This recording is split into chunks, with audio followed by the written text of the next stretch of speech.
Sir, ये तेजस्वी यादव ने दावा किया कि उनका नाम जो है वोटर लिस्ट में नहीं है, लेकिन उसके तुरंत बाद इलेक्शन कमीशन के द्वारा जारी किया गया सबूत के साथ।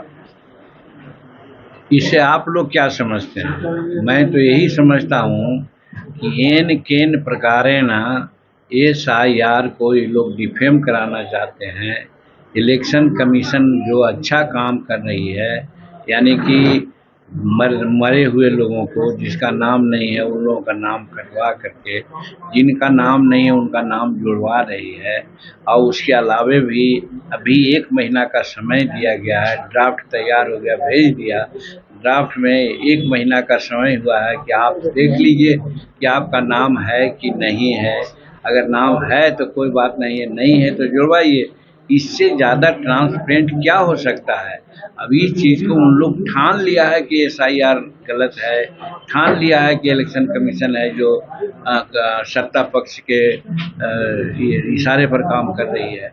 लेकिन हमको ताज्जुब होता है कि बॉम्बे की बात बोलते हैं लोग, बिहार की बात बोलते हैं, झारखंड में भी होने जा रहा है उसकी बात क्यों नहीं बोलते हैं?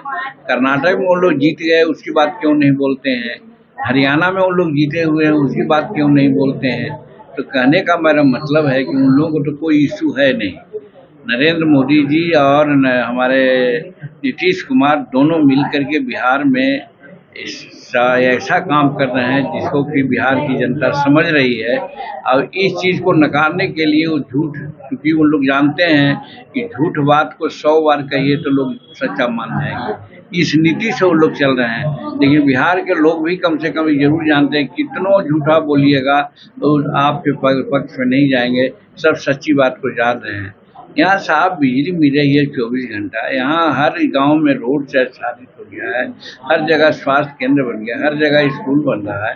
आप देख रहे हैं कि साहब रसोईया का है, ममता का है, ये सब का पैसा की बढ़ोतरी हो रही है। आप देख रहे हैं कि साहब वृद्धजन, दिव्यांग जन सबको 11,000 रुपया प्रति माह से ये किया जा रहा है। सारा काम हो रहा है तो इन लोगों को समझ में आता है। एक झूठ मूठ कभी कहता है क्योंकि हम कह रहे थे इसलिए ऐसा कर रहे हैं। अब यही जोड़िए कि इन लोगों के पास कोई मुद्दा है नहीं, कुछ यही बोलते हैं। तो इस चीज़ को बिहार की जनता भली भांति समझती है और आगे वाले चुनाव में ये लोग आज उतना है ना, उसका 1/4 भी नहीं आवेंगे, क्योंकि इन लोगों का कोई मुद्दा ही नहीं है। राहुल गांधी ने कहा है कि उनके पास सबूतों का एटम बम है ECI के खिलाफ वोट चोरी का। तो कौन मना कर रहा है? वो छोड़े ना।